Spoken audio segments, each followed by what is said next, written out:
Penyebab perceraian satu. Jadi perhatikan, pasangan yang sering mengabaikan kewajibannya terhadap rumah tangga dan anak.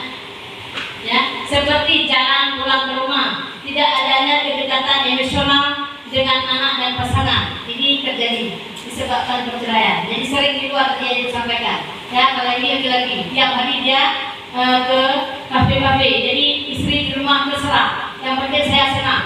Main main game di sana semua, dan tidak memperhatikan bagaimana anaknya di rumah, tidak memperhatikan bagaimana istrinya di rumah. Itu jaga betul. Ya. Dua, masalah keuangan yang tidak mencukupi untuk kebutuhan keluarga tadi juga. Itu salah satu ya penyebab terjadi perceraian. Yang ketiga, adanya kekerasan, penyiksaan fisik terhadap pasangan sering membentak dan mengeluarkan kata-kata kasar dan menyakitkan. Nah juga ya, suami jangan membentak-bentak kami. Kalaupun salah ya tegur dengan baik. Ya, apalagi ditegur di depan keluarga, di depan kawan, di depan masyarakat. Tapi bagaimana? Ajaklah kami dengan kebaikan, dengan bahasa agama. Selanjutnya, tidak setia lagi seperti mempunyai kekasih lain, sering mencuri, tidak setia lagi kepada kami, ada kekasih lain. Yang terjadi apabila ada kekasih lain pasti tidak setia lagi kepada kami. Ini penyebab perceraian. Ketidakcocokan dalam hubungan seksual juga dengan pasangan, seperti sering menolak dan tidak bisa memberikan kekuasaan. Ini kewajiban kita sebagai seorang istri. Bagaimana? Kita harus memuaskan suami. Nanti saya akan nikah sekarang pun, ya, jadi sudah rumah tangga. Jadi bagaimana kita jaga itu, ya, berikan kekuasaan seksual kepada suami. Dan suami cari lain di bawah lain pasti ada sesuatu. Ya, kenapa dicari lain suami? Pasti ada sesuatu. Tapi kalau kita menjaga semua itu, tapi suaminya ngaku tidak akan mencari lain. Ya, walaupun sudah dua, tidak akan. Gimana? Karena dia mengikuti sunnah Rasul tadi ya, Nabi Muhammad itu kok pokoknya karena kebutuhan terpenuhi ya. Mungkin ya bisa. Nah, ini. Tapi kita jaga betul suami. Sering mabuk. Nah, ini juga ya, ngomong kamu. Karena ada sabu.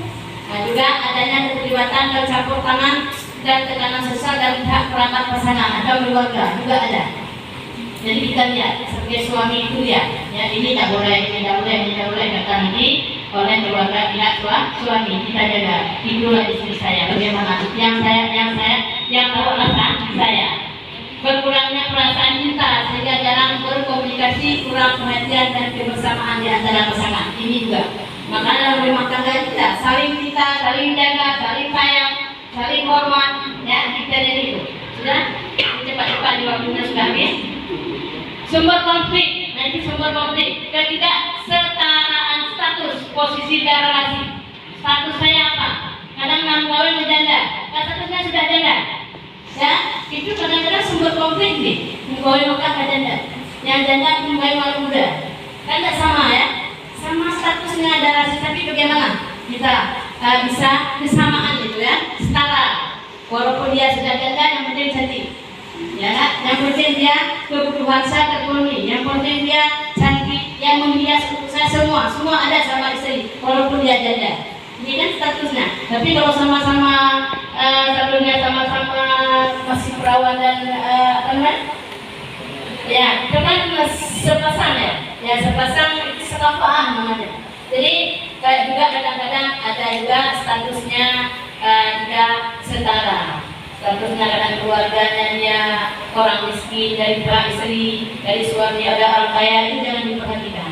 Yang penting kalau saya sudah pilih istri, inilah istri saya, apapun yang ada, keluarganya begini, inilah istri saya, juga istri, inilah suami saya, ya. Jangan ada nanti ketidaksetaraan status. Kebutuhan pasangan yang tidak terpenuhi tadi, ya. Perbedaan kebiasaan budaya antara dua pasangan dan keluarga yang masing-masing. Kadang-kadang kita satu orang Aceh, satu orang Medan, kan budaya beda ya. Budaya itu berbeda, tapi kita harus jaga, menghargai kebudayaan yang suami atau menghargai kebudayaan istri menurut keadaannya. Walaupun tadi kebudayaannya yang berbeda, saling menghargai. Selanjutnya perbedaan peran tanggung jawab, ya.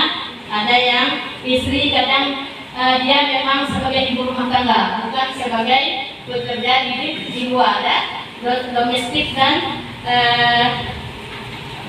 publik dan domestik. Kadang sebagai seorang istri dia tidak mesti kerja di luar. Ya inilah ibu rumah tangga yang kita terima dari awal. Kita sudah tahu dia tidak bekerja, alhamdulillah dia bisa mengurus anak semua. Karena sebaik-baik istri yang dulu di rumah tidak mungkin dia bekerja, itu yang ada. Alhamdulillah dia tinggal di sini walaupun dia bekerja di rumah, tapi lebih hebat mengurus anak, mengurus suami semua. Ya, yang bekerja kadang-kadang sebentar di rumah, habis itu kerja lagi itu baik juga. Karena itu juga punya dasarnya. Sudah.